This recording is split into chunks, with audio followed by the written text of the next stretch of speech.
अस्सलाम वालेकुम प्यारे दोस्तों।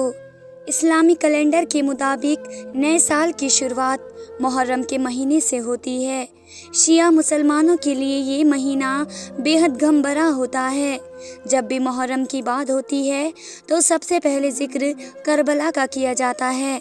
आज से लगभग 1400 साल पहले तारीख़ इस्लाम में करबला की जंग हुई थी। ये जंग जुल्म के खिलाफ इंसान के लिए लड़ी गई थी। इस जंग में पैगंबर मोहम्मद के नवासे इमाम हुसैन और उनके 72 साथी शहीद हो गए थे। इसलिए कहा जाता है हर करबला के बाद इस्लाम जिंदा होता है। इस्लाम की जहाँ से शुरुआत हुई, मदीना से कुछ दूरी पर मुआविया नामक शासक का दौर था। मुआविया के इंतकाल के बाद शाही वारिस के रूप में उनके बेटे यजीद को शाही गद्दी पर बैठने का मौका मिला। लोगों के दिलों में बादशाह यजीद का इतना खौफ था कि लोग यजीद के नाम से ही कांप उठते थे। पैगंबर मोहम्मद की वफ़ात के बाद यजीद इस्लाम को अपने तरीके से चलाना चाहता था, जिसके लिए यजीद ने पैगंबर मोहम्मद के नवासे इमाम हुसैन को उसके मुताबिक चलने को कहा और ख़ुद को उनके खलीफे के रूप में स्वीकार करने के लिए कहा। यजीद को लगता था कि अगर इमाम हुसैन उसे अपना खलीफा मान लेंगे तो इस्लाम और इस्लाम के मानने वालों पर वे राज कर सकेगा। हुसैन को ये बिल्कुल मंजूर नहीं था और हुसैन ने यजीद को अपना खलीफा मानने से इनकार कर दिया। यजीद से हुसैन का इनकार करना सहन नहीं हुआ और वह हुसैन को ख़त्म करने की साजिश करने लगा। यजीद की बात ना मानने के साथ ही हुसैन ने अपने नाना पैगंबर मोहम्मद का शहर मदीना छोड़ने का भी फैसला किया। मुहर्रम की दूसरी तारीख को जब हुसैन करबला पहुँचे तो उस समय उनके साथ एक छोटा सा लश्कर था, जिसमें औरतों से लेकर छोटे बच्चों तक कुल मिलाकर 72 लोग शामिल थे। इसी दौरान करबला के पास यजीद ने इमाम हुसैन के काफिले को घेर लिया और ख़ुद को खलीफा मानने के लिए उन्हें मजबूर किया, लेकिन हुसैन ने यजीद को खलीफा मानने से इनकार कर दिया। हुसैन के करबला पहुंचने के बाद मुहर्रम की 7 तारीख को इमाम हुसैन के पास खाने पीने की जितनी भी चीज़ें थी वे सभी ख़त्म हो चुकी थी। ये देखकर यजीद ने हुसैन के लश्कर का पानी भी बंद कर दिया। मुहर्रम की 7 तारीख से 10 तारीख तक इमाम हुसैन और उनके काफिले के लोग भूखे प्यासे रहे, लेकिन इमाम हुसैन सब्र से काम लेते रहे और जंग को टालते रहे। हर ढलते दिन के साथ यजीद के जुल्म बढ़ते ही जा रहे थे।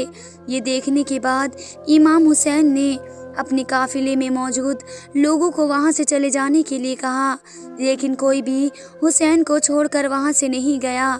मुहर्रम की 10 तारीख को यजीद की फ़ौज ने हुसैन और उनके साथियों पर हमला कर दिया।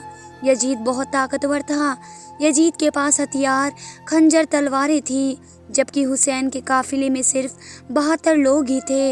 इसी जंग के दौरान मुहर्रम की 10 तारीख को यजीद की फ़ौज ने इमाम साहब और उनके साथियों का बड़ी बेरहमी से कत्ल कर दिया। उनमें हुसैन के 6 महीने के बेटे अली असगर, 18 साल के अली अकबर और 7 साल के उनके भतीजे कासिम भी शहीद हो गए थे।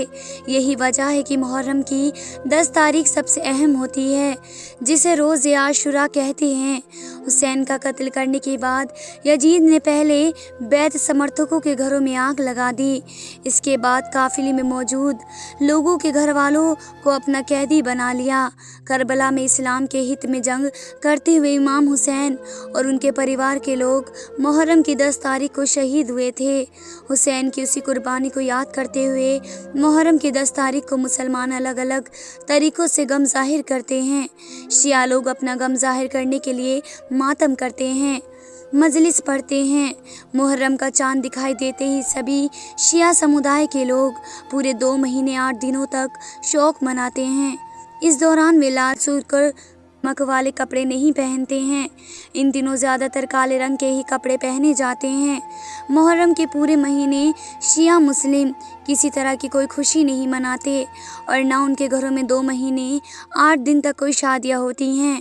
وہ کسی انیہ کی شادی یا خوشی کے کسی موقع پر بھی شریک نہیں ہوتے ہیں۔ شیعہ مہیلائیں اور لڑکیاں پورے 2 مہینے 8 دن کے لیے سبھی شنگار کی چیزوں سے دوری بنا لیتی ہیں۔ وہی سنی مسلمان نماز اور روزے کے ساتھ اس مہینے کے مناتے ہیں، جبکہ کچھ سنی سمودائے کے لوگ مجلس اور تعزیہ داری بھی کرتے ہیں۔ حالانکہ سنی سمودائے میں دیوبندی فرقے کے لوگ تعزیہ داری کے خلاف ہیں۔ خدا حافظ پیارے دوستو۔